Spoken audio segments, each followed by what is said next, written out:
inclusive, aproveitar que eu já gravei outros podcasts hoje, que provavelmente serão lançados aí fora de ordem, mas eu tenho falado muito sobre a importância desse podcast, desse momento, para a gente falar da MH Consult, que é onde a gente está hoje. Né? Então, primeiro, agradecer a oportunidade de a gente estar usando o seu espaço, né? Mas eu queria que você falasse um pouquinho dessa sua jornada para chegar na MH.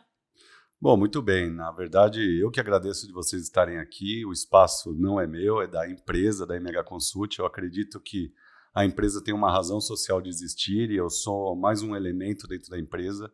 Acredito nisso piamente. Eu acho que quando a empresa serve a um indivíduo, mesmo que esse indivíduo seja o dono, ela perdeu a sua razão de existir.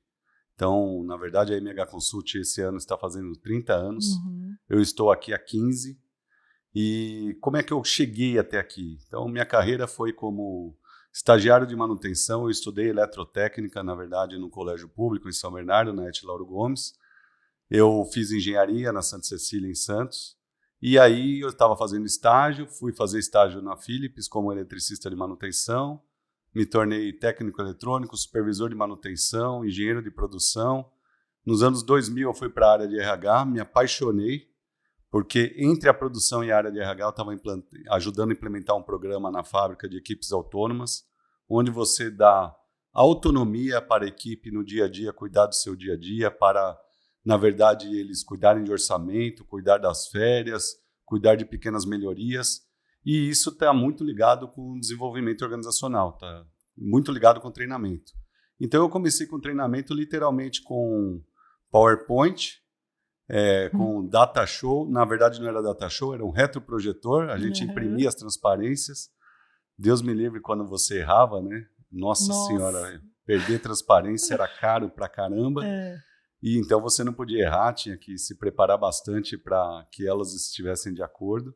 E aí eu entrei na área de treinamento propriamente dito. E eu sou muito grato aos meus líderes, inclusive a muitos colegas, porque eu fui me desenvolvendo, na verdade, com o feedback deles. Olha, você está com alguns vícios de linguagem aqui, está se expressando mal ali.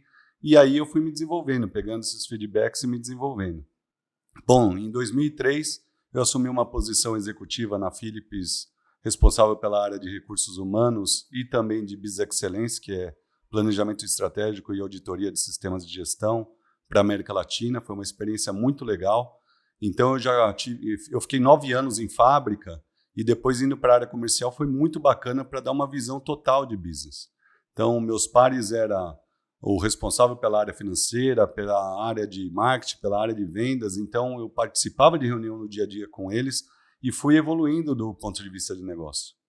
Um belo dia eu fui convidado pelo presidente para num programa de desenvolvimento de pessoas, para o meu próprio desenvolvimento, para ir para a área comercial.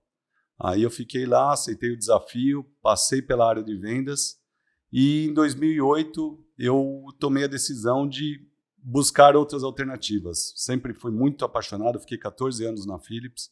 Cheguei até a brigar com a minha mãe, que uma vez ela comprou uma batedeira da Arno em vez da Valita. Eu lembro. Né? Eu falei para ela, pô mãe, tem um monte de batedeira na Valita, eu arrumo para a senhora em casa e a senhora vai comprar da Arno, né? E aí eu sempre fui muito apaixonado, mas decidi dar uma olhada, ventilar o mercado.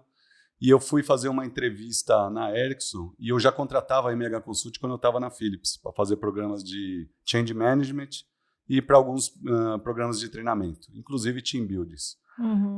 A MH foi fundada pelo Marvin Hirsch, que hoje mora em Portugal, está aposentado, ele é membro do conselho. Então, o executivo foi vice-presidente da Coca-Cola no Brasil, teve coragem de sair do outro lado do balcão, como a gente diz, né? Parou de ser rabo de baleia para ser cabeça de sardinha, porque, obviamente, o negócio são proporções muito menores.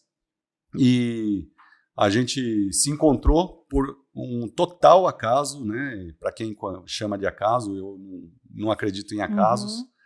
E a gente se encontrou na portaria da Ericsson e ele me convidou para bater um papo, falou, eu nunca te tiraria, por questões éticas, obviamente, de um cliente nosso, mas se você está buscando mercado, quer bater um papo, e eu acabei conversando com ele e topei o desafio. Então, em 2008, eu vim para a MH Consult com uma proposta de um dia o Marvin iria se aposentar, eu ficaria com o negócio e ele ficaria com uma aposentadoria vitalícia. E é assim que segue.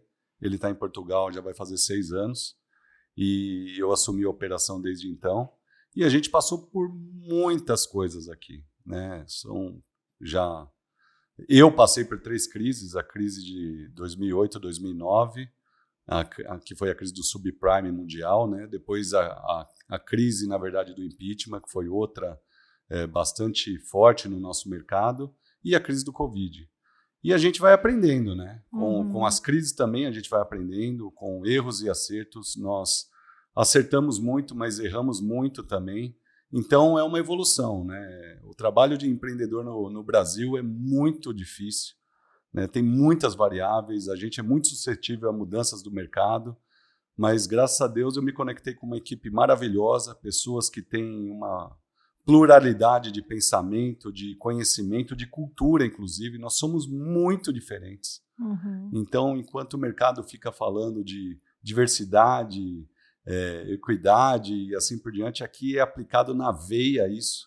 Então, as pessoas realmente, elas não estão aqui para dizer, mas eu me atrevo a dizer por elas, elas gostam, curtem muito trabalhar aqui e são respeitadas pelas suas diferenças. Isso não quer dizer que não tenha divergência aqui, pelo contrário, a divergência é alimentada. Muitas vezes são questões que não são legais para nós, mas a conversa é muito em cima da mesa. E é nesse clima que a gente vai vivendo e completamos os 30 anos nesse ano.